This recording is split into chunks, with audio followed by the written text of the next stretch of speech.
Hi, everyone. Good morning. How are you? Happy new moon. So come on in, say hi, let us know where you are on the planet and what time is it.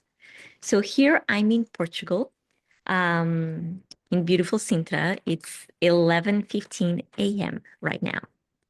Carla, minha querida Carla, bom dia, bom dia. So let us know. Hi, Joyce. You are in upstate New York. So it's early there. Still early. Carla, muitas saudades. I missed you. Missing you, missing you. Long time. It's been like a long time since the full moon. A really long time. It seems like, I don't know, almost a whole month has passed. But no, just 2 weeks. Just 2 weeks. So let us know if it's your first time here. And if it is, what attracted you to come here? What was it that you read, or what was it that just made you click to join us? Hi, Kelly. Good morning. You're in Maine. So nice to have you. So, new moon in Gemini and a lot of other things going on. And actually, this is a super moon. Super moons happen when the moon is really close to the earth. So their energy is really, really much more intense.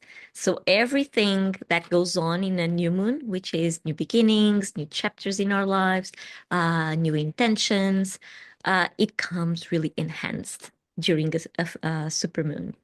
So if a new moon, a regular new moon, is already intense, this is much more. So everything is like you have a magnet, not a magnet, magnifier. You know, those things that we used to see bigger. Yeah, that's what happens during a supermoon. Hi, Z. Good morning, dear. Um, Carla is asking this moon asked for um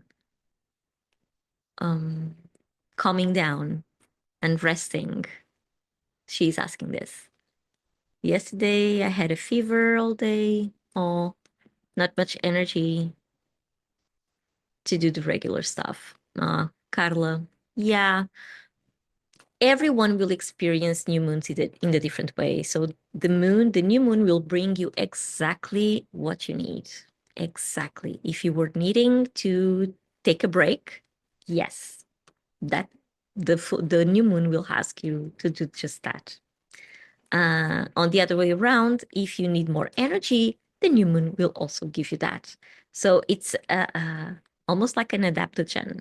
You know, adaptogens are um, herbs or roots that, when ingested or when we use them, they will meet us exactly where we need them.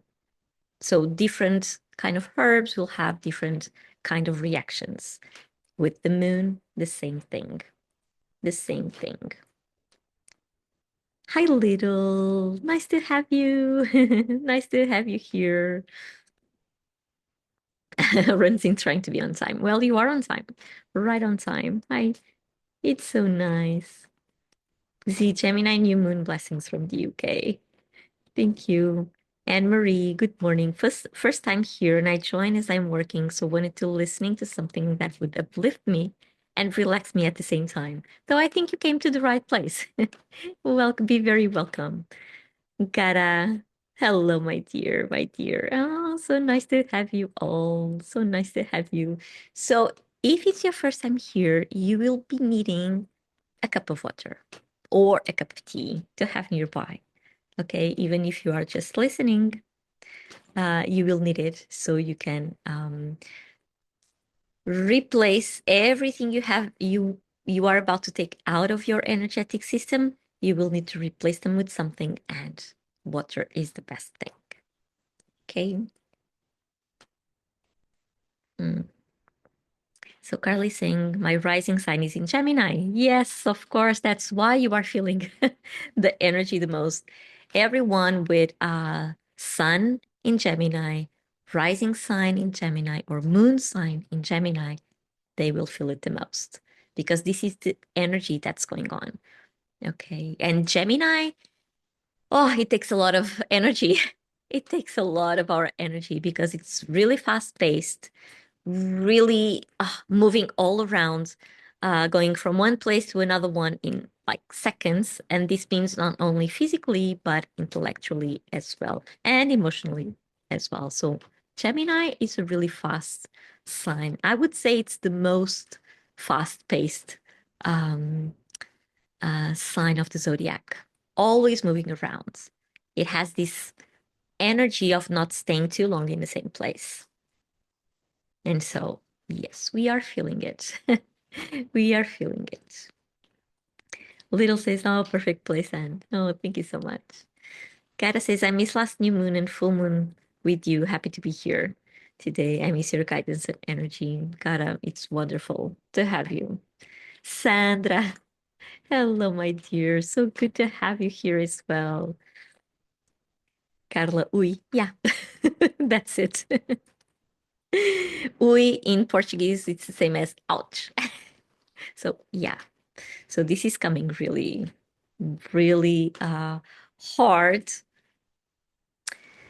Well, it's not hard. It's just that our energy shifts.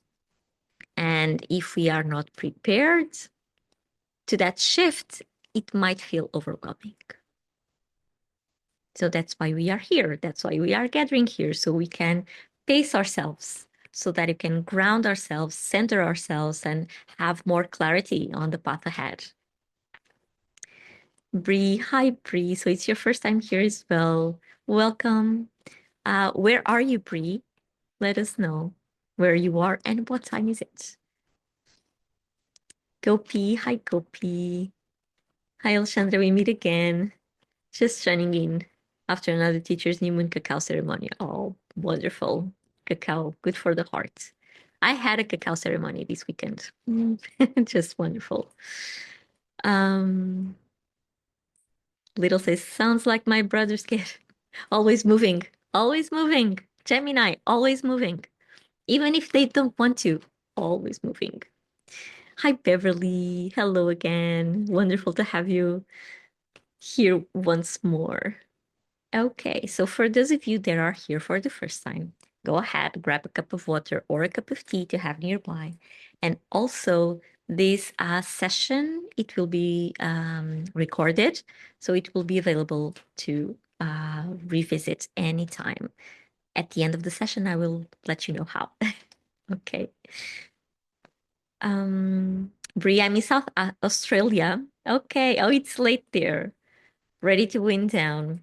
Yeah, wonderful, wonderful. So what will happen here today? Hi, Adorn. So good to have you here, my dear. So good. So what will happen during this session? We will have a grounding meditation. Well, first we will chat a little bit. And chat is like the perfect word to use for a Gemini, which is a very chatty sign. So first we will chat a little bit about Gemini's energy. Then we will ground. We will have a grounding meditation for us to connect right here and right now with ourselves and with the community that is gathered here. And afterwards, we will have a tarot reading for the collective. So this is not a one-to-one reading. I will not be drawing cards for each and every one of you. I will have a collective reading using this cute and modern tarot deck, the Modern Witch tarot deck, which I think it's really appropriate for Gemini because it's modern, especially because it's modern, and all the figures that come, all the people that are here, they are either women or androgynous. So Gemini is really good. It really connects with the Gemini energy. And you see the cards. So we will be using this to have a reading for the collective. Hi, Sarah. Hi, Alexandra. I've been making a few of your full moon and new moon meditations. Oh, wonderful. Wonderful. How are they? How are they like resonating with you? Uh, Hi, Andrea. Late? No, you are not late. You are just in time, just on time. You are in Sweden. Beautiful. Danielle. Hello, hello. Are you Brazilian, Danielle? Gopi, 8:30 p.m. Sydney, Australia here. My favorite bit is the way you draw the cards as a past, present, future challenge. Thank you. It's nice. I love doing the tarot. I really love. Jess, you are in Barcelona. Andrea, thank you so much. You're welcome. Little, oh, what was the name of the deck that had a card of a man building a wall with a stained glass window? Oh, I don't know. I don't know. Now I don't remember that one. Do you remember when we did in which new moon? That would be easier for me to remember. Because again, if it's your first time here with us, each new moon I have a different deck. According to the energy of the sign, I bring the deck accordingly. Or at least I look at all the decks and I say, this one has a Gemini energy, or this one has a Taurus energy, or this one has a Cancer energy. And so, yeah, no, little. That's why I cannot remember just by saying that. Card of a man building a wall with a stained glass window. Maybe it was the Prisma Visions. Was that deck that when we once we get the cards together, they form like a whole picture? I think it was that one. If it was, it's the Prisma Visions. It was something made in Portugal. Oh, yes. Oh, okay. Yeah, because of the stained glass window. Yeah, maybe I think it was that Prisma Visions. Jess is 12:25 in Barcelona. Yeah, just 1 hour difference from here. Sarah, I love them. Always feel really grounded, which is what I need. And I love how you explain about the moon and how it connects with the signs. Thank you so much, Sarah. This work is really meaningful. I don't know, I've always been um, very in love, both with the signs and with the moon. Although I'm not an astrologer, okay, I am not an astrologer. So don't ask me hard questions about the houses, placements, and stuff because I don't know how to answer you. I love the way that each sign has a different archetype, and I love working with archetypes. For those of you that do not know, I was trained in psychology, so we work with archetypes. We learn about archetypes, and that for me is really, really meaningful. And that's the kind of information, astrology information that I bring to our sessions. So if you start telling me, oh, I have this planet in such house or that house, I will be like, I don't know. I don't know what that means. Someday I will, because I'm planning when retiring, I'm planning on taking an astrology course. But until then, I just have like a knowledge about the archetypes themselves, okay, about the personalities of each of the signs, of the energies of each of the signs. And so, could you type that for me? It's been so hard to find out a name. Okay, Prisma Visions, Prisma Visions. Try this one. Fully support you doing that. Okay. Okay. So let's chat a little bit about the Gemini energy, which is we are in Gemini season, which means that everyone that is born from 22nd of May until 20 or 21st of June, it will be their sun sign will be Gemini. And sun signs are like our essence. Okay, it's like our essence. Rising signs are like our personality. So if you have your rising sign in Gemini, you will be like your outcome, the way that you appear to the world, it will be as a Gemini, even though your sun sign might be something completely different. Okay, like Sun sign is the essence.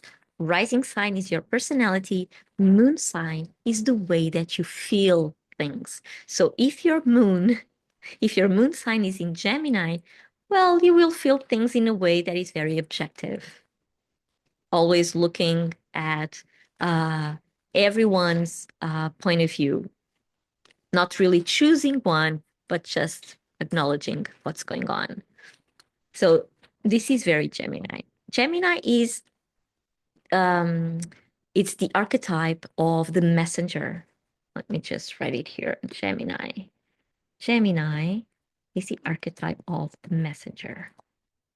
So that famous sentence about not do not shoot the messenger, I think it would be really applied to this Gemini sign, to this Gemini energy, because Geminis, they carry the information with them. It's not that they agree or disagree with the information. Their job is just to get the message out. It's just to carry on the information. They pick it up here and they bring it elsewhere without their input. So that's why they are the messengers. And they seem to pick everything that's out on the news. Gemini will get it first. It's like they absorb the information from the newspaper, from the TV news, from the neighbor, from the grocery store person. They will pick up the information and then they carry it with them and put it elsewhere. Like gossip. Yes, Z, like gossip. Like gossip. They are very chatty. They are very communicative. They are very curious. They are very, very curious. I think this is one of their best assets, curiosity, because curiosity makes you look at things with almost like an innocent approach. It's almost like you've never heard of that before. So let me see what that is. And it's not that I'm going to judge that. No, I just want to know what that is. Oh, look, how nice. They are awesome putting things like if there is a machine and they do not know how it works, they will tear it apart. They will open the machine and they will try to find out how it works piece by piece. And then when assembling it together, usually a lot of pieces stay out. I know this because my dad is a Gemini, so I know how they work. I really know how they work. But that's about curiosity. I think this is really, it's a really nice, uh, I would say ability even. It's an ability because remaining curious throughout your life is like a superpower. My dad is now 85, almost 85. His birthday is on June 18. So he's turning 85 and he still drives his car. He still builds a lot of things made of wood. He's still looking for the next good thing to do, the next curious thing, what's coming up. And this is really amazing. See, my dad is Gemini, my sister too. Closest people I love the most. There you go. So you understand how Gemini works, right? You understand. And if Gemini, they are a, an air sign. Air is about knowledge, is about ideas, is about concepts. And if they had a statement, Gemini would say, I think. So this is the statement, I think, of a Gemini. They are ruled by Mercury, so really fast, right? Really, really fast. Always on the move, always chatting, always bringing information. But sometimes that information, it's not deepen. It really remains on the surface, really, really remains on the surface because they want to know a little bit about everything. So they understand a lot about a lot of things, but they are not specialized in anything, which is okay. It's their job, it's their mission, right? To gather the information and to spread the word. Even if it's gossip, even if it's the next new technology that is coming out, whatever it is, they gather the information and they spread the words. And little Thay says, "Thank you, found an article about the artist and their." Oh, okay, okay. My mom is the same age, but she's in the fall. Oh. Gopi, then Scorpio comes and transforms the raw information from the Gemini. Yeah, yeah. Scorpio really my mom's a Scorpio. Look at that. Gemini and a Scorpio. But they have a really good balance. Really good balance. But that's what happens, Gopi. Neil, this is very interesting and helpful as my girlfriend is a Gemini. Look at that. Look at that. So keep her curious about everything. Like, look at the next new trend. I was reading something really funny. Gemini is a really funny sign as well. They have a good humor usually when they are with the right twin. They have very good humor when they are with the wrong twin. Oh, just beware, go away, go away. But I was reading this about that Twitter was built for Gemini. I don't know much about the Twitter app, but I understand how it works. And yes, it is perfect. It is perfect because their Gemini can be themselves. Themselves. Bree says one of my closest friends is a Gemini and I'm a Scorpio and we get along like a house of fire on fire. Very aligned. Yeah, because Gemini is really easygoing. Scorpio is, it's a fixed sign, so it has really strong ideas, really strong values, and Gemini just goes with the flow. So that's why you get along just fine. They are really easygoing. But then again, you want to count on them for something really deep, they are, maybe this is not for me, and they just go elsewhere. They are the most fun, yes, and spontaneous. Yes, they are. Yes, they are. They're they're really intelligent, and they do have this double nature. They do have it. So one thing I've learned about my dad is that I cannot speak to him unless he's already taken his breakfast. And I've learned this like the hard way. I have a very good, I'm a Pisces, and I wake up happy most of the time. Uh, and so once, and it was not common for me to wake up before my dad because he would wake up really early. But this one time, he woke up later, and I will enter the kitchen. Hi, Dad. Good morning. And he was like, hmm. Well, this is my dad. What? I've never experienced this before. And then he goes, I still didn't have my breakfast. Oh, okay. Okay. So yes, they are very moody. See, really moody. Tell me about it. So yeah, but usually they are fun. Usually they like telling stories, they like connecting people, they like to be like almost uh, the most happy person in the room. Like Leo, when entering the room, is like the king or the queen, right? Everyone looks at Leo and they're like, Gemini, on the other hand, they are really low profile, but they know everyone in the room. And they speak 2 minutes with someone, and then they go on and speak another 2 minutes with another one. And then they go and they connect those people, even if they haven't met before. So they are very sociable and they could be easily um, public relations. That would be a fit. That would be a fit for them. See, they are nice to love from afar. They are. So yeah, so this is like the overall energy that's going on during this new moon. And the new moon is about new beginnings, it's about new chapters, it's about new invitations, it's about remaining curious, right? And specifically this new moon in Gemini is inviting us to look at things in a new way, look at our life in a new way, look at our story in a new way. And why not rewriting our story?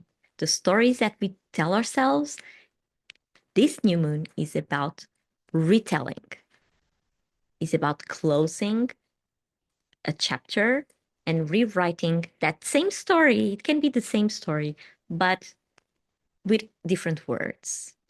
This is what this new moon is bringing us, is inviting us to do in a lighter perspective, like losing all the drama, losing all the overwhelmness, losing all that, and just rewriting it in a lighter way, in a more funny way, even in a more clear way. Because this year, and we have been discussing this throughout our sessions together, this is a transformative year. 2025. It's a hard year, it's a karmic year. It will bring the justice around for everything that you have been living and asks you to really lose the old skin and start new. Remember, this is the Chinese year of the snake as well. So everything really aligns for us to drop, for us to release what no longer serves us so we can start new. And Gemini invites us to rewrite that story so we can start really living a new path. So let me just see here. See, they are also great at connecting people. You're right. Yeah. Sandra, rewriting our own personal history. Yes, Sandra. Yes. Gopi says, I'm in the middle of a recruitment process that is a lateral career shift, and I wonder if I can successfully open a new chapter. Gopi, you can intend that. If you are open to do that, well, success comes after a hard work. There's no magic in that. Okay. It doesn't have to do with talent. It doesn't have to do with luck. It has to do with hard work. So if you work towards success, I'm sure you will succeed. I am sure. Andrea, hi, Alexandra, and everyone. Hi. Priya, I need to lose all that. There you go. Gopi. No. We love this, Alexandra. Thank you. Hi, Jenny. Welcome, dear. Welcome. Okay. So, Gemini, curious, fast paced, communicative, RP, PR, public relations. I was saying it in Portuguese, which is the other way around. Um, always moving, right? Chatting all the time, gossiping all the time, but bringing down the information that is needed. And so, and they also have this hidden ability of reading other people's thoughts. They do read them. They attune to it. They easily attune with different vibrations.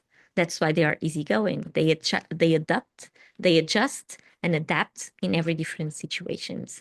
You can see a Gemini being like a very I don't know, Celine person because that's what the situation is asking for, a very serious person because the situation is asking that, or they can be the heart of a party because the situation is asking that.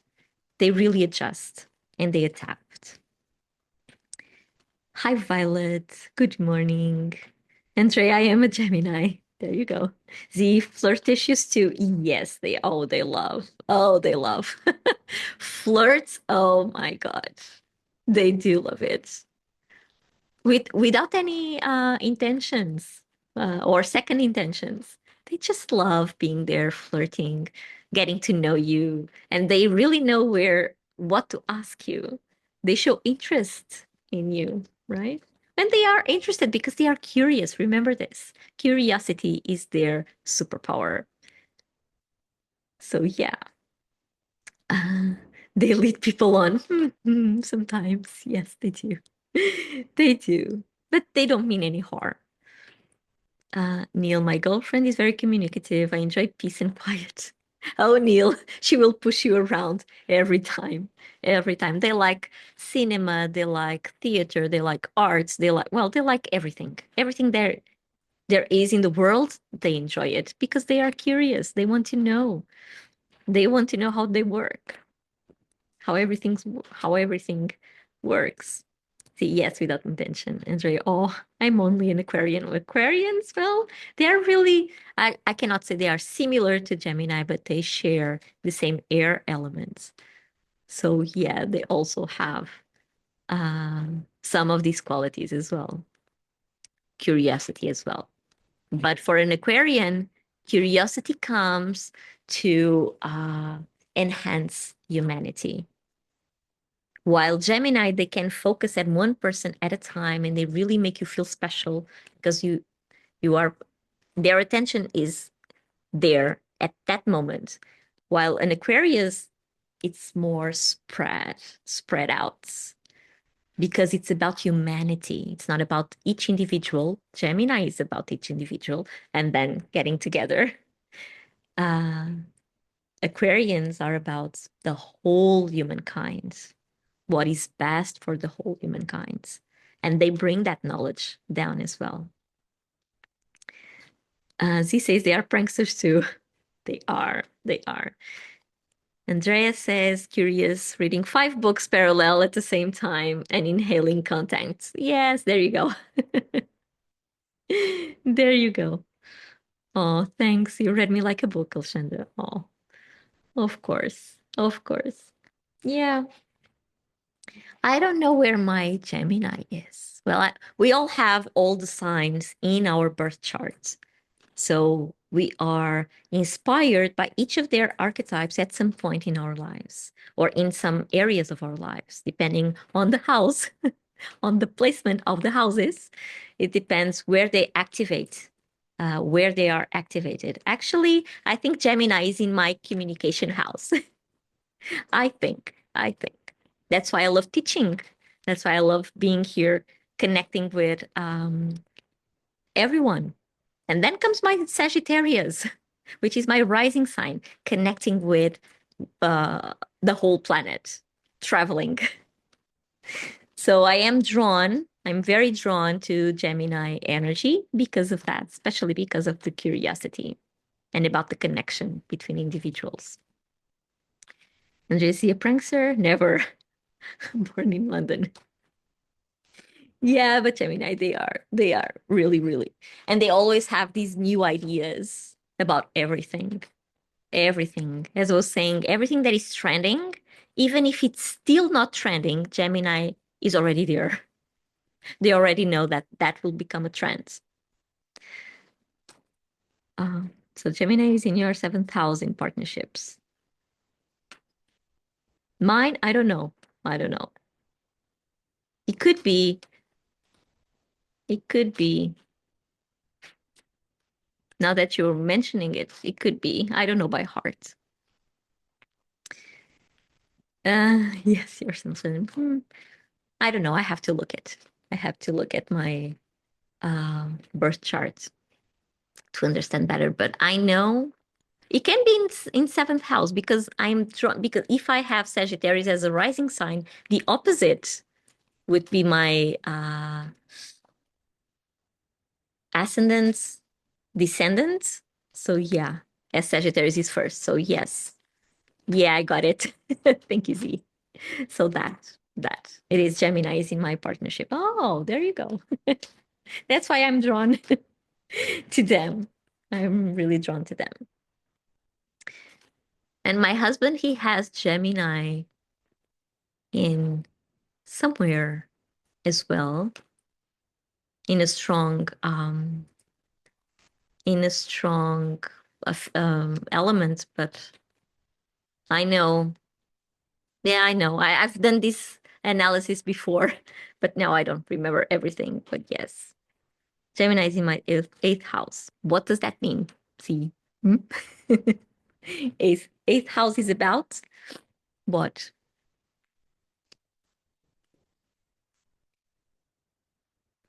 Okay. Okay, so now that we have set the pace, the fast pace for this session, we will ground ourselves. Okay, we'll ground so we can connect right here and right now with ourselves and with the community that is gathered here. And then we will have the tarot reading for the collective. Okay. Z, it's about death and birth and taxes. Okay. Okay. One day I will understand everything about astrology because it's really wonderful. The first books I ever read in my life were about astrology, uh, about my sign, my dad's sign, and my mom's sign. That were the books that we had while I was growing up, but I never went too deep on that. See, I don't understand it though. Okay, you need to. I'm attached to my Gemini. Yeah. Well, maybe they bring you change. Maybe they bring you information, transformation. That's fine. That's fine. Because death and birth, it's about that. It's about cycles. And we go on in life having these death cycles and rebirthing again. And so, yeah, they bring you that. They allow you to transform yourself. Maybe because they are lighter, they have a lighter approach, a lighter approach on life. So they allow you to transform. I've lost Gemini friends and I've been remembering them lately. So they're activating something within yourself. Oh, I'm so sorry, Z. Well, they are still there, right there with you all the time, just by remembering them. Okay. So I will invite you now either to sit or to lay down comfortably. If you are sitting, you can be sitting on a chair or directly on the floor. There's no rule about that. Okay, just make sure while you're sitting that your spine is aligned.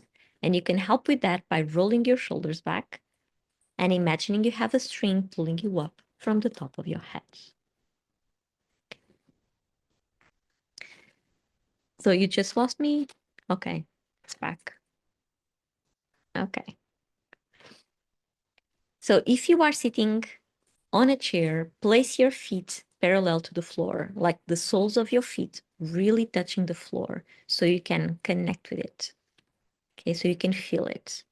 If you are sitting on the floor, you can just crisscross your legs as you are already connecting with it. If you are sitting and cannot reach the floor with your feet, you can put a pillow underneath them.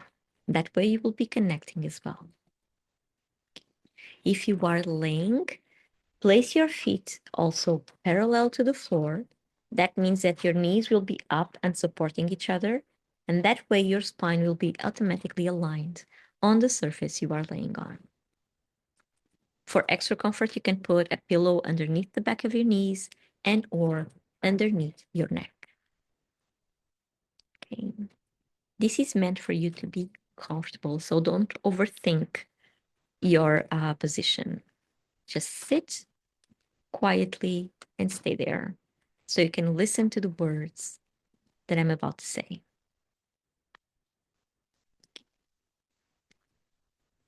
Hands facing down as we will be grounding. And this gesture, it helps us to connect more deeply with the earth. If you are sitting, you can place your hands on your knees, on your legs, on your lap, or directly on the floor. If you are sitting on the floor, just find a position that is comfortable, that it can remain there for at least 20 minutes. That's the duration of our meditation, approximately. Well, because it's Gemini, maybe it will be faster. One never knows. But yes, if you are laying, either place your hands alongside your body or somewhere on your body. Okay? We sometimes feel like it's better for us to put our hands in our heart or in our stomach, in our belly. Wherever you feel it, just do it. As long as they are facing the ground. Okay. Go pee 5 minutes. Yes, it will be like close your eyes, open your eyes, and you're done. This would be a Gemini energy for sure. Hi, Ceci. Good morning. Welcome. Welcome, welcome. Okay. So let's close our eyes and take a deep breath all the way to our belly. Inhaling through our nose and exhaling through the mouth.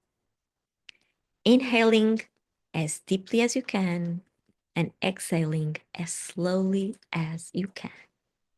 Okay. It can help if you'd like to count 4 times in and 4 times out. At least if you can do it longer, it's the best. So inhale deeply and exhale slowly.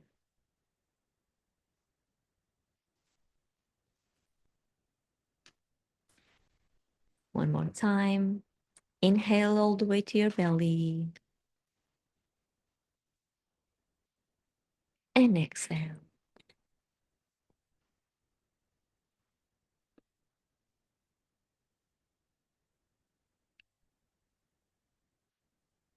Inhale once more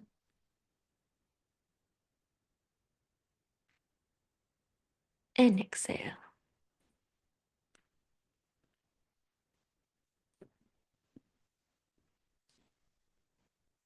Keep breathing at your own pace, as deeply as you can and as slowly as you can.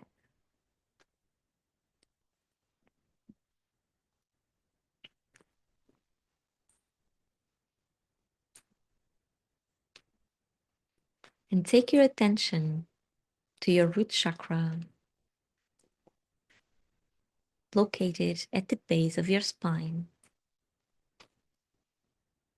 And imagine you have a golden cord coming out of that root chakra and going all the way down to the center of the earth.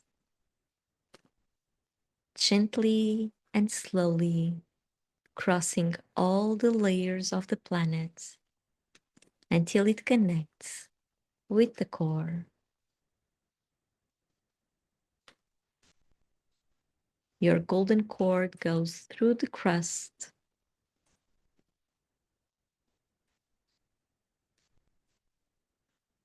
and then through the mantle,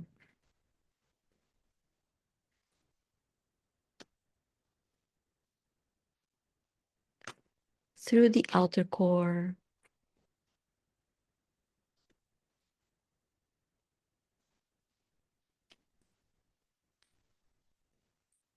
and into the inner core. And you can either plug it in or wrap it around it, whichever image resonates with you better.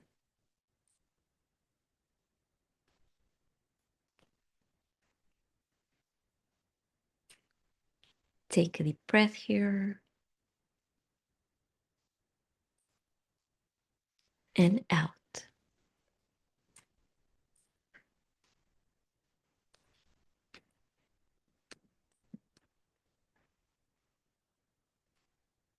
This cord will now function as a drain to whatever it is not working for you anymore. Physically, emotionally, and mentally.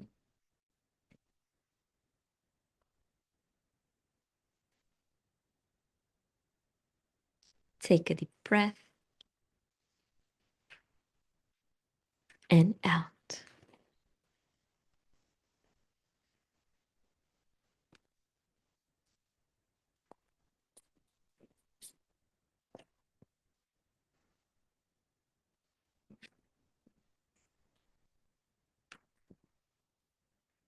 Take your attention to your physical body.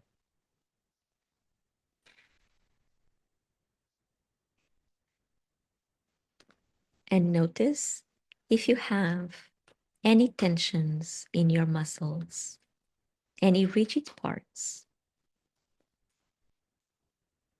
maybe on your neck,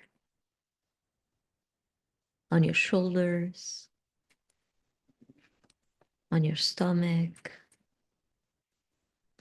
around your hips.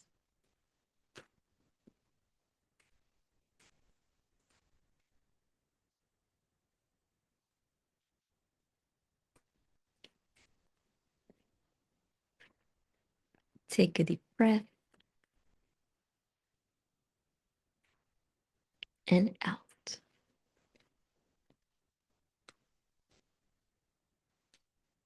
And now, using your breath intentionally, you will bring the air to those parts of your body where you feel the tension. And when exhaling, you will push all those tensions down the golden cords and into Mother Earth so they can be transmuted. Take a deep breath in and push.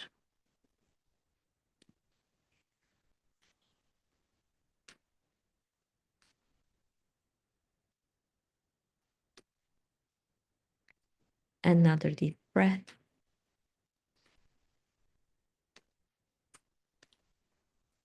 And push.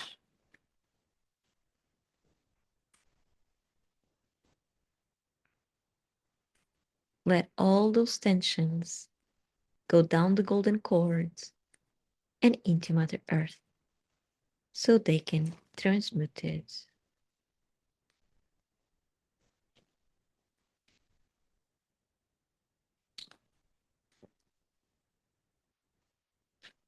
Take one more deep breath and push.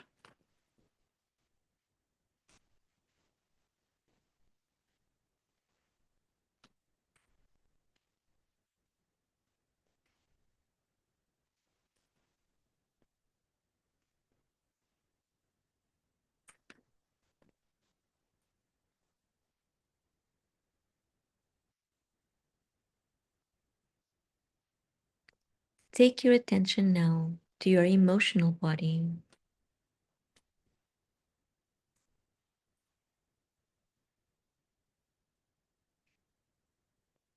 And look for any emotions that may be lingering around. Any sadness, anger, shame, guilt, fear, whatever they are. Using your breath, you will also push them down the golden cords and into Mother Earth so they can be transmuted.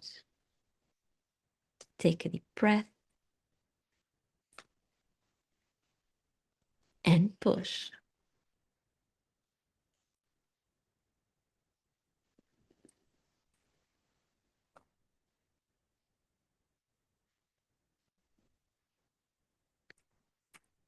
Take one more deep breath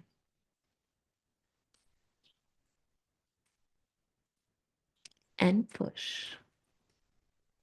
Let all those emotions go down the golden cord and into Mother Earth. They are not serving you right now.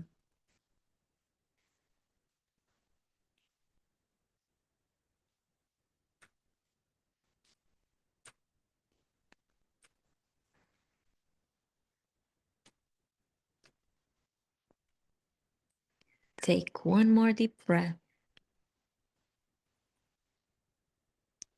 and out.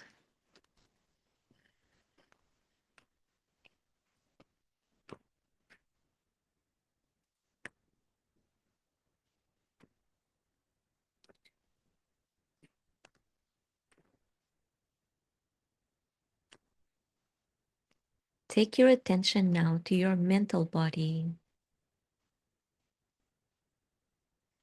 and notice if you have any thoughts coming to you,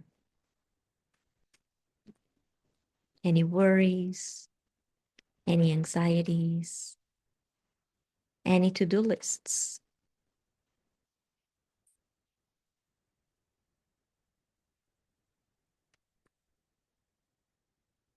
Let them come, but put them inside bubbles. So when using your breath, they can easily go down the golden cords and into Mother Earth to be transmuted. Take a deep breath and push.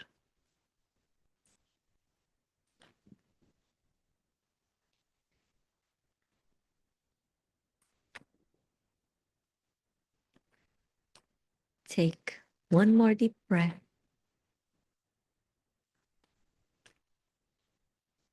and push.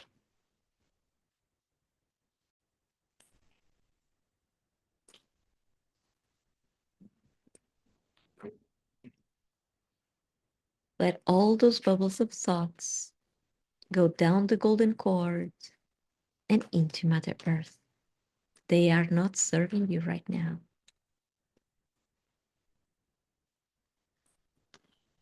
And take one more deep breath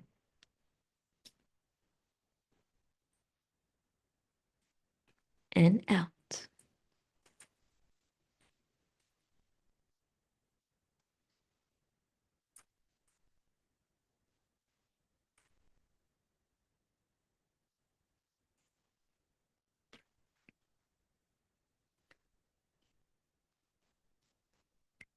Take your attention to your aura around you.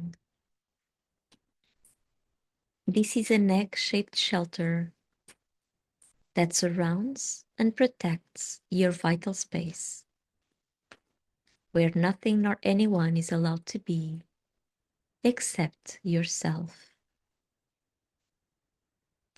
Your aura supports your physical body and all your energetic bodies as well.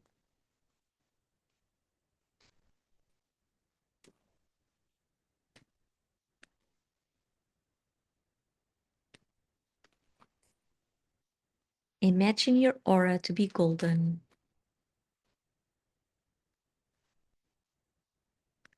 And notice if there are any holes or any tears, any cords coming in,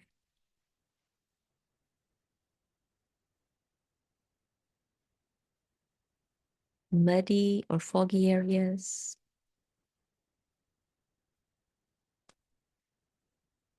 energetic debris.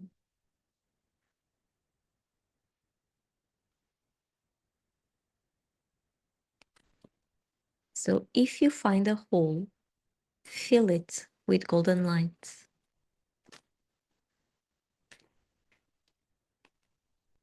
If you find a tear, mend it using a golden string.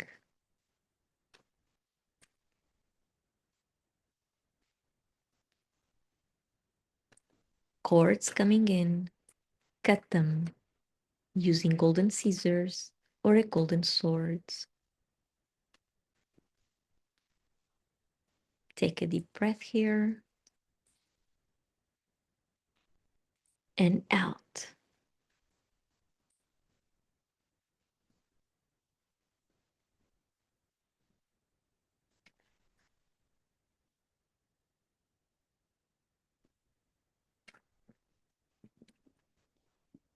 Take one more deep breath and out.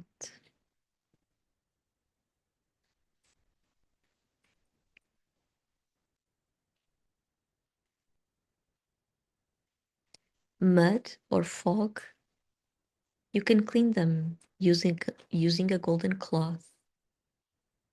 And energetic debris, you can sweep it using a golden broom.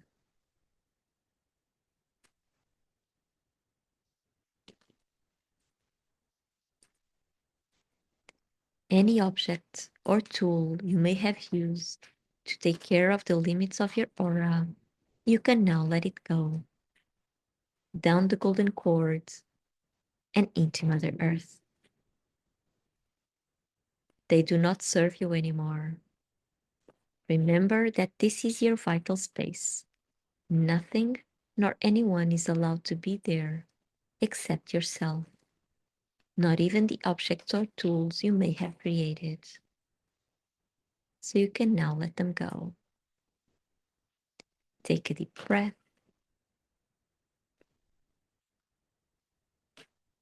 and out.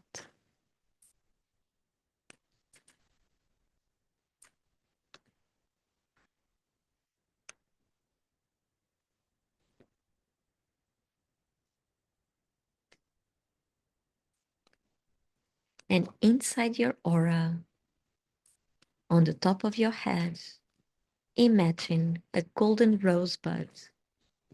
This rosebud rotates and has sticky petals that grab anything at their passage. This golden rosebud will help you to clean the space between your physical skin and the limits of your aura. So let it rotate all around you, from the top to the bottom, cleaning thoroughly every inch, every centimeter of your vital space.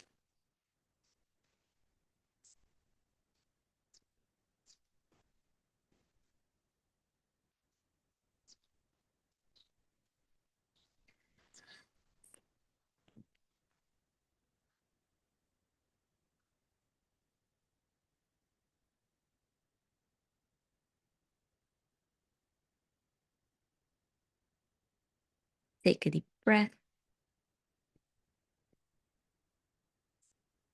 and out.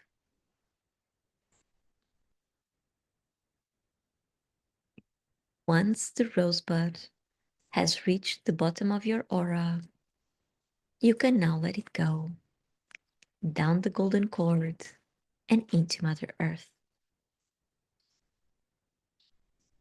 to be transmuted as well.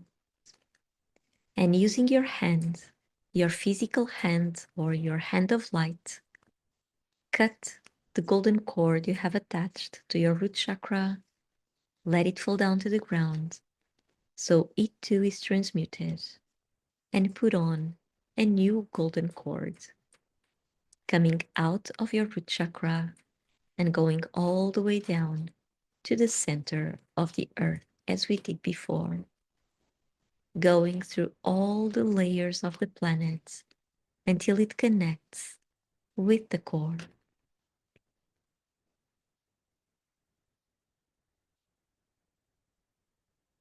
Take a deep breath in and out.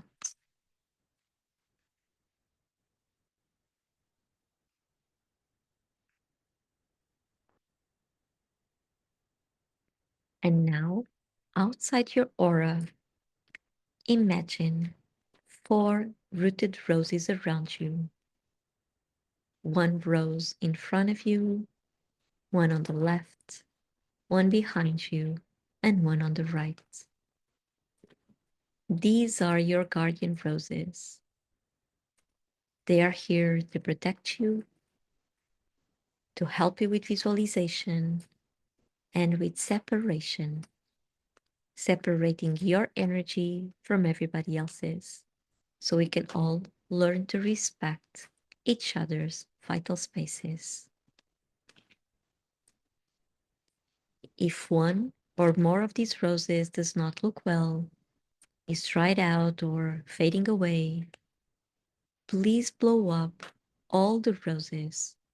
Let their ashes come down to the ground to be transmuted, and put on a new set of 4 rooted roses around your aura. You may have to do this several times, and it's okay.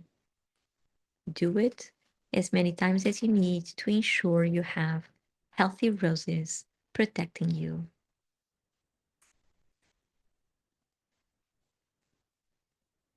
Take a deep breath.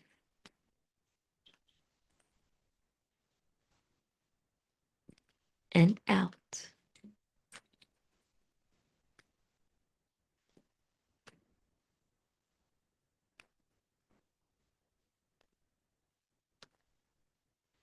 One more deep breath.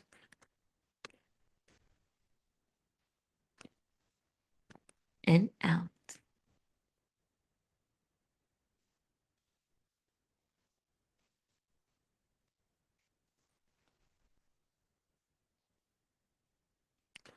And one more deep breath. And out.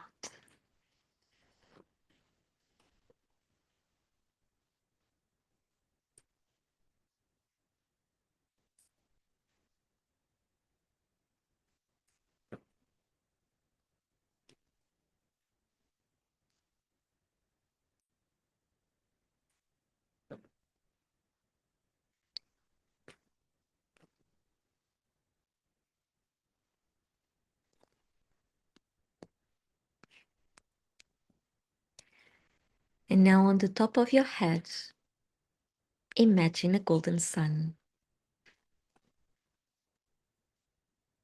This sun represents the highest creative and healing energy of the present moment. So let it enter your body through the crown of your head and slowly moving down, filling up your head first with its golden lights,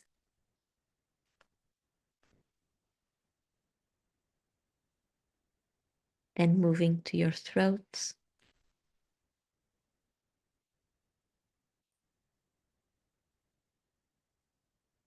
and then to your chest.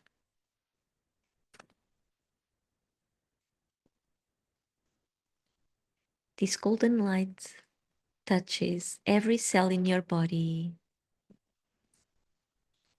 every tissue, and every organ, making you shine from the inside out. Take a deep breath here and out.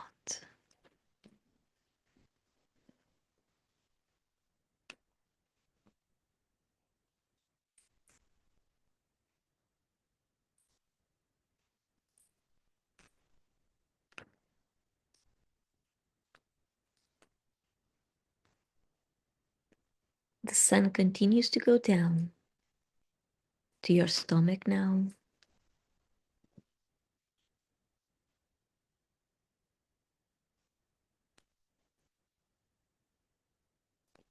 and then to your belly,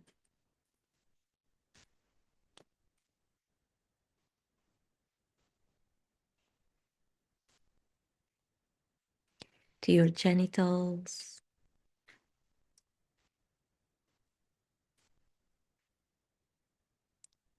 goes down your thighs,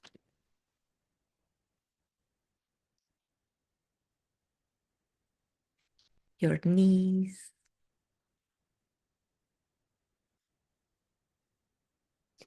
and exits your body through your feet and back to Mother Earth.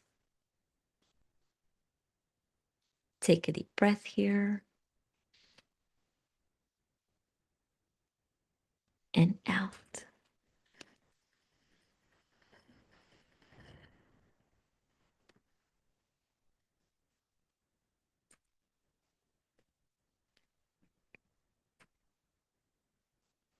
And because this is a very intense energy for you to be holding on to, please place the palms of your hands directly on the floor so that it can release the excess amount of this energy and you can have just enough, not more and not less than what you need right now. If you don't release the excess amount of this energy, you may be feeling very tired and dizzy afterwards. So if that is to happen, please keep placing the palms of your hands directly on the floor and drink lots of water. If by any chance you cannot reach the floor with the palms of your hands, you can just shake your hands alongside your body, fingers pointing to the ground so the energy has somewhere to go to. Shake them, and the energy will flow out of your body through your fingers and back to Mother Earth. It will have the same effect as placing the palms directly on the floor.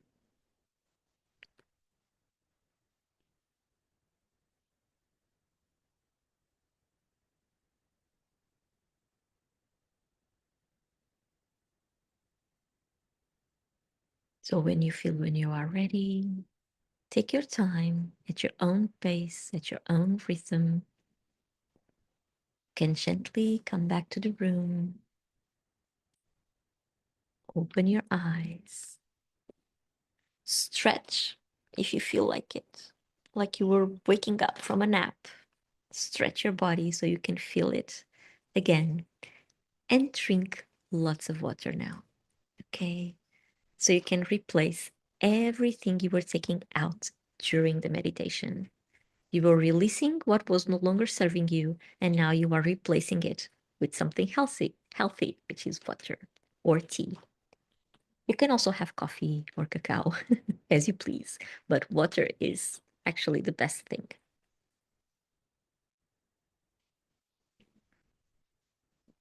Just to help you clean everything. Water cleans, right? Clean to ground, to be right here and right now, replenished with good stuff. Out with the new, out with the old, in with the new. That's what we are doing. Okay, so how was it? Was it fast? It was not. It was not 5 minutes, it was 27. Look at that. So Gemini, still with its fast-paced energy, could not um, rush this process of connecting, right? You can never rush this. Carla says a long travel, a long trip. How are you feeling? Oh, Carla says she saw a lot of golden butterflies. How wonderful. How wonderful. Butterflies, transformation. Transformation. Gopi says it felt more like a Scorpio meditation with Gemini background noise behind you. It did. It did. It did. Roosters were singing a lot of stuff, and there's a lot of wind here today as well. And then my cat came. She's right behind me. Um, Carla, gratitude. Gata says, thank you, Shiny Smile. Your guidance always helps me to release what doesn't serve me anymore, then replace it with beautiful light. Thank you from my heart. No, you're most welcome. Andy says, I am very grateful and feel very centered. Thank you. Of course you do. Well, this is the meditation we should always do every day. As we take care of our physical body by taking a shower, brushing our hair, brushing our teeth, putting some clothes on, eating, like eating is taking care of our body as well. We should do the same for our energy bodies. And this meditation is really good to do just that because it does help us. If even if you don't have this almost half an hour every day, you can just set up the scenery quickly as that, less than 5 minutes. Just it takes 1 minute to just imagine the cord, the golden cord going down to the earth and connecting with the core. You can just imagine the aura around you and the rosebud just cleaning it. And then the roses around your aura and the sun coming down. Period. You don't need anything else to start your day. And you will feel the difference. If you start doing this every single day, even before you are out of bed, you will notice a difference. I can assure you that because you will feel centered during the whole day. And even during the whole day, if something bothers you, if something makes you out of your center, just cut the cord and put a new one and bring on the sun as well. Okay, you will feel the difference. Circumstances around you will not change, but the way you approach them, the way you react to them, yes, you will change. Sarah says, feeling very grounded, as always, lighter and peaceful. Thank you. Most welcome. Beverly, I'm feeling great, beautifully clean and calm. Thank you immensely. When you are ready, can you explain what is energetic debris? Oh, energetic debris is like you have, imagine dust. When you don't clean dust from a desk for some time, right? It accumulates. So you can imagine this energetic debris like that, like dust that you are cleaning away. Okay.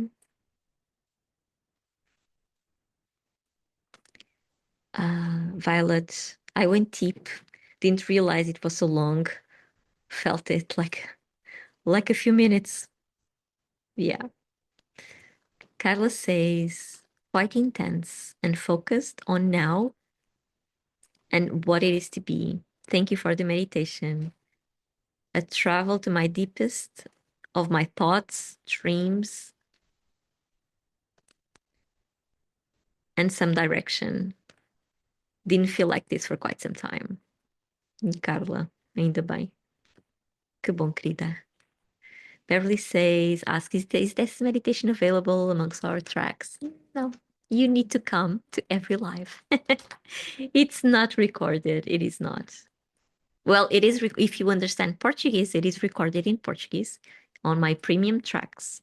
But in English, no. In English, you really need to come live. Violet, love that thought of cutting root cord throughout the day. Yeah, because that cord is there, like clearing everything that gets attached to your energetic field, because it does. During the day, things get attached there, either our own thoughts or circumstances or other people. If you are a highly sensitive person, you will feel it the most because you will absorb other people's frustrations, you will absorb their thoughts, you will absorb their emotions. So if you have that cord, they will come to your energetic field, but they will be drained directly to the earth. Like you are channeling that, and they do not enter your space. They do not occupy your own space. Remember, this is your vital space. So nothing nor anyone is allowed to be there except yourself.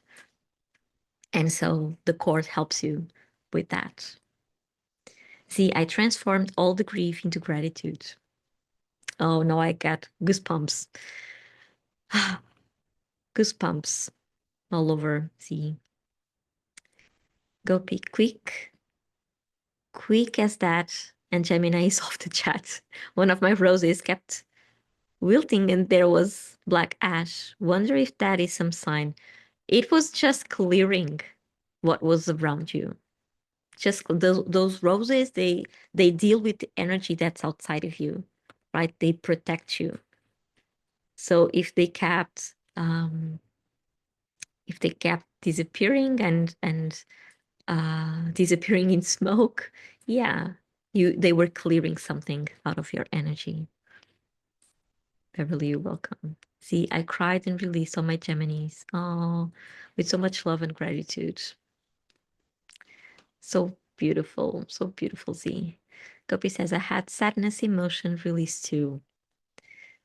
Beverly, you're welcome. Z, thank you for pointing out to me that eighth house is about transformation. I always wondered why I was so attached to my dad and sister and cry at the thought of losing them when there's no reason. Bree says, I felt a bit irritable releasing, but also calm. Yeah, probably because you had some stuff really stuck there. And you know, when things get stuck for so long, we get used to them. We get used to them. They are there, right? And so they are familiar. So when we are pushing them out, you somehow are resisting. That's why you feel irritable or irritable. I don't know how to pronounce that, but I get the point. So yeah, because you are something familiar is being taken out of you, and that irritates anyone, right? I don't know if this makes sense to you, but it can be an explanation for why you were feeling that way. And Beverly says, had to replace the roses 3 times as the one on the left kept wilting. Yeah. Yeah. Bree says, yes, it does, Alexandra, uncomfortable. So it was uncomfortable because we are used to something. Even if it's not good for us, we get used to stuff. Stuff being relationships, a job, a thought, an emotion, an action. And when we want to release them, yes, it is uncomfortable because that's what we know.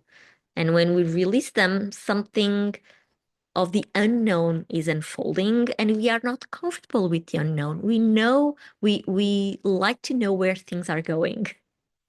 We like to predict, right? We like to predict. And yeah, even if it's not good for us, we like to predict. We are creatures of habits. Beverly, that is a powerful statement. Bree. Okay, so let's go to our tarot reading for the collective. Let me just bring the cards out. Bring the cards out. So if you were not here at the beginning of the session, let me just show you. We will be working with this tarot deck, Modern Witch Tarot. It's a very cute, it's a very cute tarot deck, quite modern as well. And what will happen is this will be a reading for the collective that is gathered here. So 1 out of 3 things can happen. One is that the messages that are coming through that you are hearing or that you are acknowledging, sometimes my words are ones and then what you understand is another thing. And it's great. It's okay. Everything is right. Okay, so your brain will decodify the message that is coming through. So one thing that may happen is that you totally relate with what is being said. You totally relate with that. Oh, yes, really, this is really what I'm feeling. This is really my life right now. This is really what happened. So you do relate. These messages, they come as a validation for something that you already know. Another thing that may happen is that you deny, you react like in a negative way to what is being said, to what is being shown. So usually I say, if you have a reaction, any kind of reaction, either a positive one or a negative one, if you have a reaction, that message, it is for you. Okay, it is for you. If it's a negative reaction, it means that it's your shadow part, something that you have been hiding from yourself, something that you have been denying, something that you do not want to see clearly. If you react, that is what these messages are all about. Or even maybe you will not understand them today, but they will get stuck in the back of your mind. So let them unfold. They have a timing of their own. Okay. It can take a few days, it can take a few months, it can take a few years, a decade. But if the messages are there, they are doing the work. Okay. And then the third thing that may happen, and you may not even notice that this will happen, is that the messages come and go and they do not um, bring a reaction to you, like you are totally indifferent to them. You may not even hear them physically. Your brain has a way of connecting what it is for you and what is not for you. And because this is a collective reading, some messages are probably not for you, but for someone else. Okay. Feel free, as long as I will change cameras so you can see the cards and the drawing. And I will explain one by one. I will draw 5 cards and we will be asking the tarot, what should we be focusing on in order to rewrite our own story, our inner story? How to get curious about a new story to begin. Okay, this is a Gemini energy that is coming. You already know Gemini is the messenger, is the curious, is the one that helps us to rewrite new stories because we have a new approach on life, a new approach on the stories that we tell ourselves. Okay, so this is what we will be asking the tarot. What should we be focusing on in order to rewrite our inner story or inner stories? Feel free to comment along the way. Okay. So let me just see if this happens smoothly. Changing the cameras. Okay. Okay, you can see the cards, right? Here they are. To approach the cards. And let me shuffle them for us. Okay.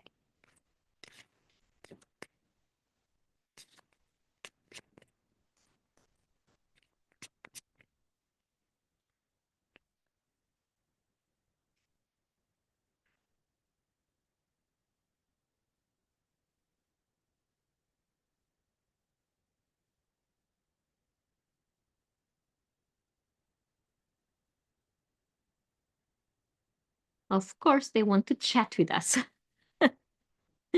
I'm saying this because I can't seem to stop shuffling. And whenever that happens, it means they have a lot to tell us. A lot, of course, Gemini, right? Gemini. Okay. Gopiso is saying, you can see them, Sari. Love your table. Was it made for you? Oh, no, this is a cloth. Look, this is a cloth that I ordered. I don't remember when, but it has, I don't know if you can see. Yeah, you can see it has, of course, roses all around and the moon. So it's just perfect, right? Just perfect. So, okay, 5 cards. You'll be drawing 5 cards. First card is about present situation. So, what is going on in our lives right now? Okay. Second card, what is challenging the present situation? What problems are arising? What challenges are arising? What is underneath the situation that is not allowing us to have a clear vision of our present situation? This one, third card, is about recent past. What happened in the recent past that is influencing our present situation? This is like, where do we come from? What brought us here? Fourth card is about the near future. So, what is the tendency once we don't act? Where is this leading us? So, this is where we come from. This is where we're going to. Okay, near future, recent past, near future, the tendency of the unfolding of the situation. And finally, this is the card that shows us the result. This is the result card. This is the card that we ask, what should we be focusing on in order to rewrite my inner story? Okay. Hi, Jess. Welcome, dear. Just on time for the tarot reading. Sari, it's perfect. Yeah, it is. Okay. Let me just put my water here. I need to be sipping as I'm chatting a lot. Okay, so let's see what the cards have to tell us. Just need some more space here. You can see all the cards. Yes, you can see them all. So first card, present situation. Here we are at our throne. This is the King of Wands. Look at that.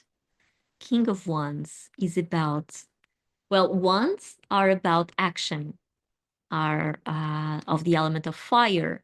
So it can also be transformation. And this is what is coming through. The word transformation is coming really strong. Yes, we know that already for the whole year. So we are sitting at the throne of our own transformation. Look at that. The King of Wands, which is also very androgynous. Yeah. You can see there's no, Well, this is very Gemini because there's no right or wrong way. There's no light or shadow. There's no feminine or masculine. Everything is one, and we need to approach life as it is. And so here we are sitting at the throne of our own transformation, just waiting. The thing is, we are looking this side. This side is the past. Okay, we are looking at this direction of the past. So probably we are just sitting there waiting for something from our past to help us with our transformation, but we are just standing still, just waiting.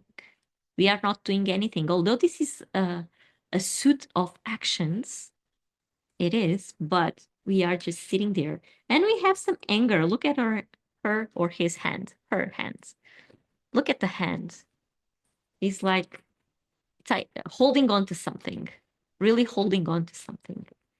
So we are on the verge of our transformation, but we are still holding on to old patterns. We are still holding on to old actions, old ways of being. And this is our present situation. This is like our photograph of the present situation. Although we have all the power to change what needs to be changed, we are just sitting there waiting for something to come to us so that we can transform. It's almost like we are waiting for the perfect time. And we are not understanding that there is no perfect time. There's only today to act. So let's see what is challenging this. Why are we being kept there? Because even around the throne, there are a lot of rocks and stones, which are very rigid elements, right? So it seems like we are somehow stuck in this situation, waiting for something to happen. So then we can transform. Okay. Let's see what's challenging this. Okay, another set of wands. Look at that. We are with our backs turned away. The Three of Wands here, she's just looking at the ships sailing, just staying there as well, just looking at what and where other people are going and wondering, if they are going, why am I not going as well? But there's something here that really is keeping us stuck, something that really does not let us unfold our actions. Again, even the soil, look, the soil is just dirt, almost no vegetation at all, just tiny bits of it. And we are looking at life going by and not doing anything about it. Just staying there. Maybe we are turning outwards instead of turning inwards. We are waiting for something on the outside world to change so that we can say, oh, now I can change. Now I can transform myself. Now I can do. And of course, my cat wants to be in the reading as well. Sorry about that. Come on. Okay. Again on this. So these two are really, they're actually almost the same kind of energy. Looking at the past and feeling angry about it, because probably, I don't know if this card will correspond to what is being here shown, but we will come to that. But there is a stuck energy, something holding us, not even back. It's not holding us back. It's just holding us in the same place. It's almost we are not able to move out of there because we are waiting for something. We are waiting for other people to take action instead of taking action ourselves. Okay. So my cat wants to read for you And I will let her. Okay, she wants to be near. Come here, come here. Okay. And she wants to be pet. Okay, so present moment. It's almost there's no way out because we are waiting for someone else to do it for ourselves. Both of them are showing us that. So let's see what comes from the past that led us to this point. Okay. It's almost like we are putting responsibility on other people for the place we are now.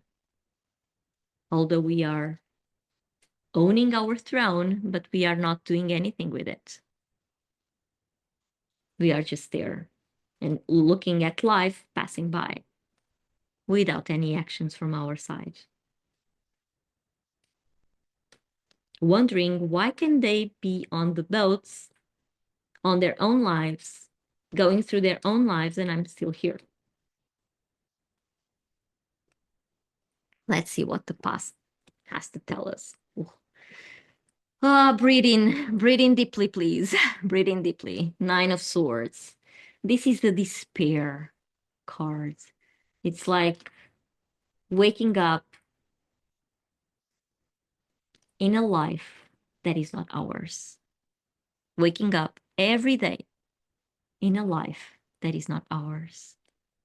And that has this repercussion because we are looking here and pointing out fingers to someone else that brought us to this situation. But here, the 9 of Swords, I always see these swords, although there's a lot of despair, but I always see these swords as a stairway out. There's always a way out, always. And so if we have been feeling a lot of despair of not being in the place that we dreamed about being, and that led us here, but we really need to understand that there's always a way out. Always. You can use those swords to, I don't know, redecore your life. Swords are about thoughts and ideas and concepts. It's the air element, it's the Gemini element as well. And 9 of Swords, it is about despair because the thoughts, we don't have a direction for our own thoughts. There are too many thoughts.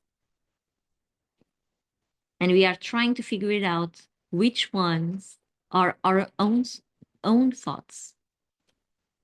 Because if we look at this and see that every sword is a thought from someone else, of course we are overwhelmed. Of course we fell in despair because we don't know where to go next. We are not owning our own thoughts. We are just being led by them. And so we just came from a place where recently we felt we were not living the life that we wanted. And now we want to change, but we don't know how. We want to transform that. Enough is enough. Look, she is looking at the past, as I was saying, really angry. Her hand is tightened, really angry because this was happening, but still not able to do it for herself or himself. Still just watching the things pass by. Although there are ways to get into a boat and row. You can use these sticks to row. You can use these wands to row to your own direction. Okay. So let's see what does the future hold if you do nothing about this, if you just remain where you are. There you go, another 2 of Swords, of course. So you step out of the despair, but you still cannot choose. You cannot choose your way. Sorry, because there's a duality inside you. You are always taking in, how can I say this? You are always listening not only to your own thoughts, but everyone else's or someone else thoughts. Here we have two swords. Here we have nine. So a lot of people, if we understand that each of the swords is one thought from one person, here you have one thought from one person. One probably is yours. The other one probably is someone very close to you. And you are trying to choose without seeing. You are just listening and listening and listening and cannot. If these thoughts are opposite of each other, you will still remain in your own place. Here you are facing the water or the river of life. Here you are turning your back on it. So, yeah, you feel, and look at her. She has her hands crossed, her arms crossed, her legs crossed. This is uh, a protective position. She's closing up. Even the eyes are closed, right? So everything is closed. But you can use one of the swords to remove your blindfold. You can use the swords to direct where you are going. You need to choose which direction you need to go so you don't get to be stuck anymore. And about being stuck, because this is the one's suit, it is about the transformation, transformational actions that you can actually take to stay out of that place. So this is the tendency. If you do nothing, this is the tendency. You will not have 9 swords, but you will still have more than one sword, not helping you to choose. So let's see what the tarot has to tell us. What should we be focusing on in order to rewrite this story, this inner story that we are telling ourselves?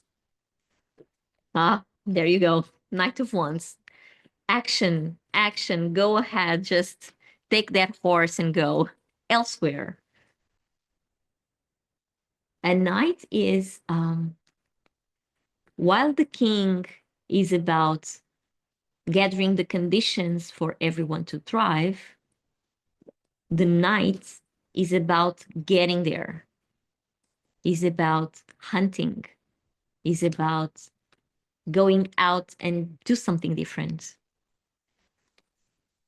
It's not about staying, it's about moving. So what you really need to do is to get moving on your feet. You need help going far, go ahead.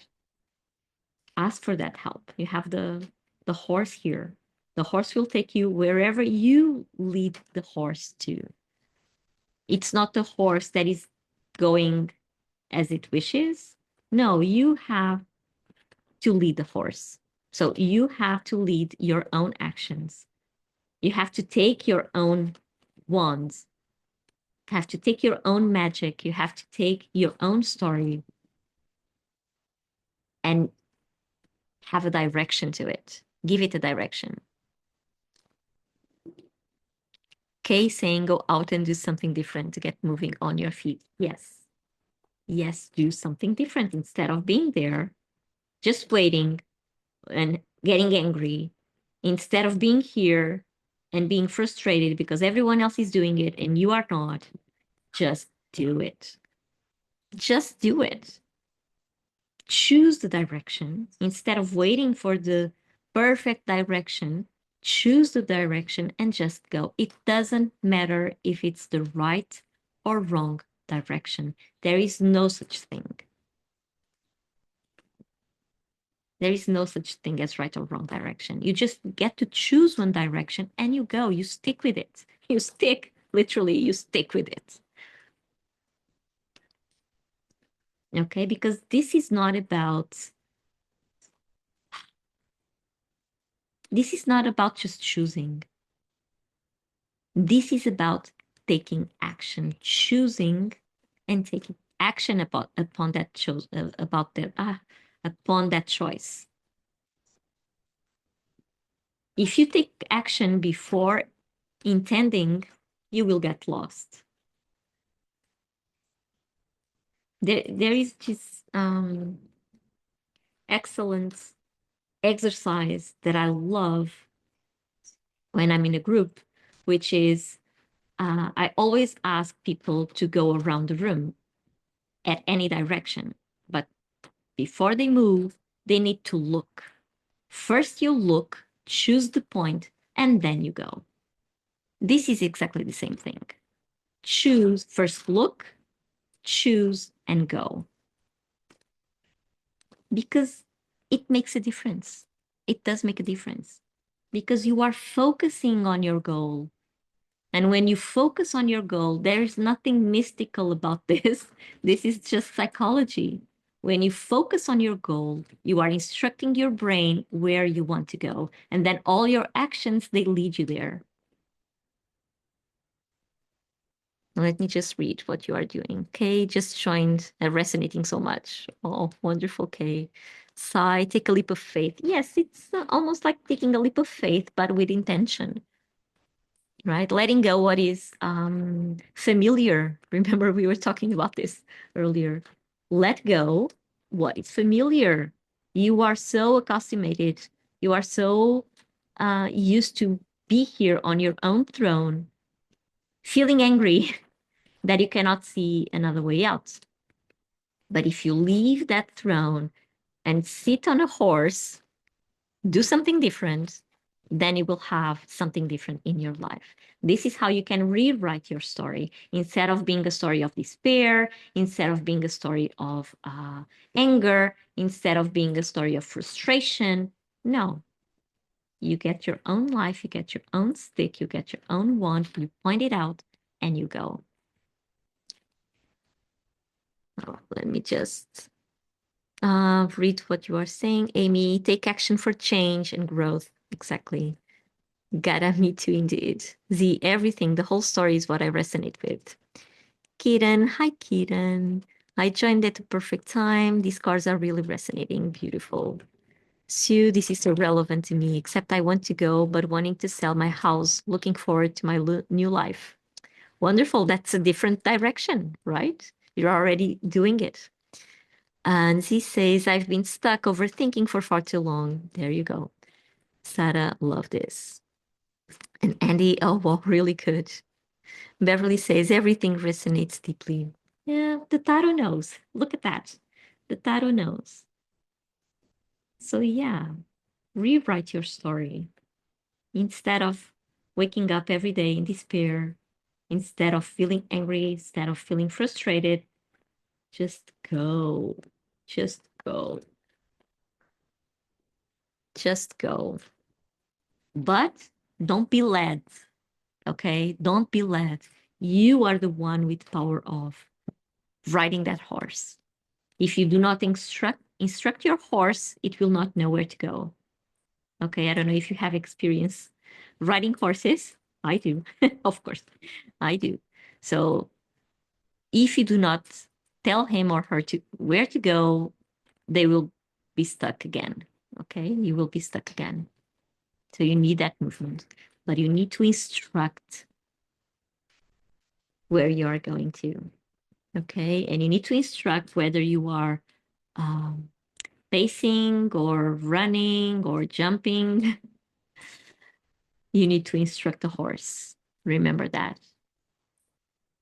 Just with your will. The reins, they are about direction. That's where we instruct how to what the horse where the horse is going, either in front or right or left or hold. These are the I can show you. So if we have the reins, if we want to go left, we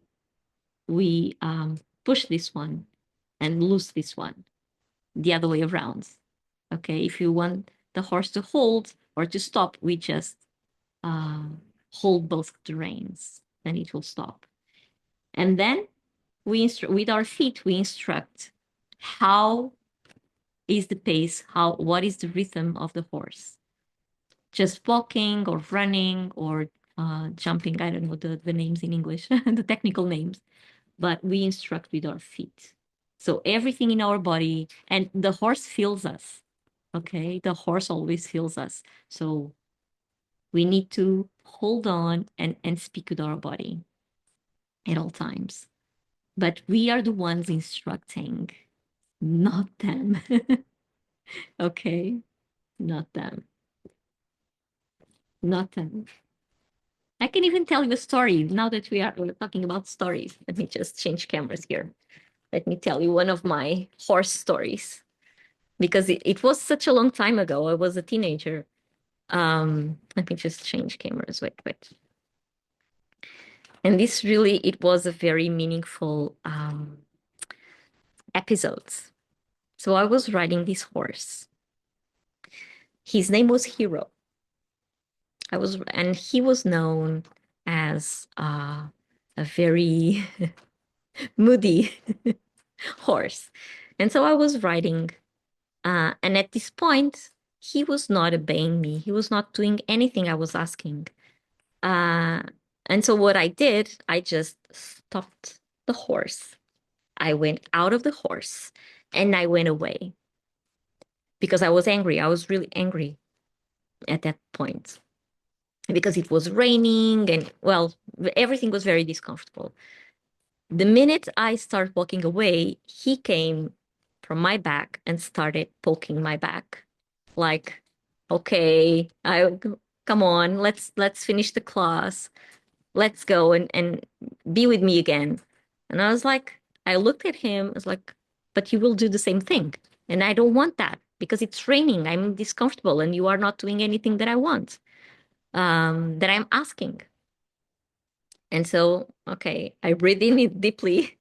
I went again back to the horse, and he was the most sweet horse ever for I don't know, for the remaining of the class. The sweetest horse ever. So, yes, they understand us, but they need direction.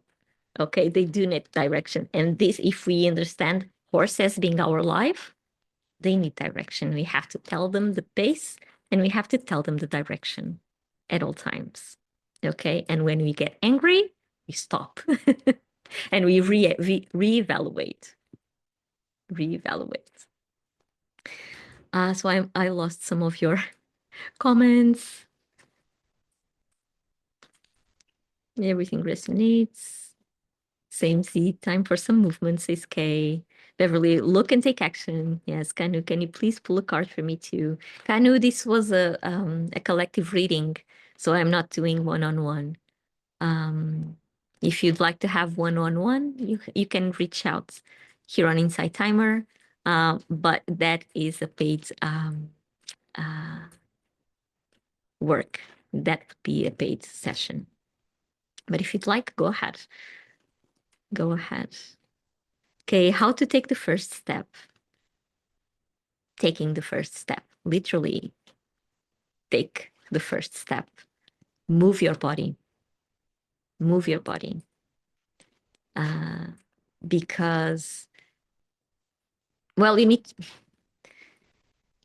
our body has a knowledge of its own, right? And our body and mind, they are connected. And one follows the other.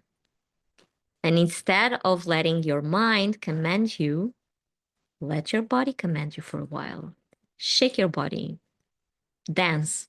I will always say this, dance. Make sports. Something that, take a walk. Something that literally makes your body move. Do that for starters. And then everything follows. Everything will follow. But you need to move. Literally. Okay. Teddy, I will love a card, please, if there's time. Teddy, the same thing as I was answering Kanu. So this was a reading for the collective, not a one-on-one. Go P, centered with purpose. Yes. Z, thank you so much. You're welcome. Susan, Z, thank you so much for your donations. They mean a lot. Z, I feel so guided by today's session. Thank you so much. You're most welcome. Kind of okay, sure. Daddy hopes to. Oh, it's okay. It's okay. If you just join, of course, you wouldn't know that this would be a collective reading. Okay, thank you so much for your donation as well. Andy, thank you. Gada. Eduard says, let your body command, dance, move. Exactly. Thank you. Kay says, thank you, body. Let the body guide. Yes. Yes, let the body guide you. Sari, thank you so much as well for your donation. They mean a lot. So, yes, this is if we need to move on, literally, mind the words. The words have a lot of power. And literally, if you need to move on, go on and move. Move your body. Your life will reflect that. Move with intention. Even if it's just jumping up and down when you wake up, or shaking your body or stretching, but do something with your body. Okay? Do something with your body because your mind will follow. And the other way around also helps. So if your mind says you are stuck, you will be stuck. Guess what? You will be stuck. If your mind feels overwhelmed, this is one of the best exercises for everyone suffering from ADHD, uh, overactivity, or hyperactivity. The best thing is just to dance. If you cannot stand still in your life because you are feeling overwhelmed, your thoughts are moving everywhere, just dance. Contemporary dance is the best one because it has a lot of grounds, and this gives you the grounds. Also, walks in nature, forest bathing, it will help you to calm down your system, your nervous system. When you calm down your nervous system, your thoughts will become slow, and then you can actually hear yourself. So, yeah, move, move. Wherever that is, move. Sari, I don't know if I already thanked you. Sai, perfect message. Take action and move forward. Thank you. Beverly, deeply grateful. Alexandra, Teddy, most welcome. Z, I walk in nature regularly and I enjoy silence lately. Silence. We have been in a time for silence. We have been, because there's something in our collective energy that is really asking us to reconnect here and now, to reconnect with ourselves. There is something there just whispering, just waiting for us to breathe and be in silence. It's okay to be silent. It's okay. Um, Z, it's time to move forward now. It is. Okay, you're most welcome. Sari, just what I needed to hear. Yay, some hearts for all of you. Some hearts for you, for all of you. And yeah, so this is new moons are always about new chapters, new invitations, a new way, an invitation to see things in a different way, in a new way. And Gemini, remember, he's the one that already saw the trend before it becomes a trend. So he's asking, this Gemini energy is asking us to rewrite our story, to rewrite, to look at the same things, but under a different perspective. And we cannot just stand there and waiting for things to come to us. No. We are the ones responsible for our own lives. We are not responsible for other people's lives, for other people's choices. We are not responsible, but we are responsible for our own. Go be futuristic energy. Yeah, it is kind of that. Kind of that. Beverly, I've been doing that recently, connecting with myself, and it's making a huge difference. Of course it is. Because we are coming to a time when is no longer possible to be living in a lie. A lie meaning a story that we have been telling ourselves in order to fit in. that it's not our true story, that is not our true essence. And we are coming to a time when it's no longer possible to not be living according to our truth. And we all feel that. That's why, hence the anger, hence the frustration, hence the fear, hence the overwhelming, hence the despair, hence everything. Okay, because we are not living according to our own essence, to our own truth. And that was okay until now. There's no longer space for that. There's no longer space for that. Transformations take time. Yes, they do. Can you rush the process? No, you can't. But you can acknowledge it. And you can bring that to your consciousness and suffer less. Or at least suffer with suffer with consciousness. Okay? Because the pain, you cannot transform yourself unless you go through the pain. So the pain is necessary for you to move out of that place. Otherwise, if there's no pain, you are comfortable. If you are comfortable, you will not go elsewhere. You will remain there, although it's bad for you. Then again, so these are the insights for this new moon in Gemini. I hope they resonated. I hope that you are able to rewrite your inner story now more accordingly to your own truth, to your deepest essence. Although we are in Gemini, we can still go deep. We can still go deep. Okay. And some announcements here. So we will be together on the full moon, of course. The full moon in Sagittarius. Yay, coming, coming. One of my favorite times of the year when Sagittarius kicks in. So I didn't post it yet. Let me just check the calendar so I can give you a head start. Why is this not working? It is working. So full moon will be on the 11th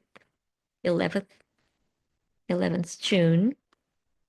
So I will be posting soon if we are meeting on the 11th or on the 12th. I'm still working out my calendar.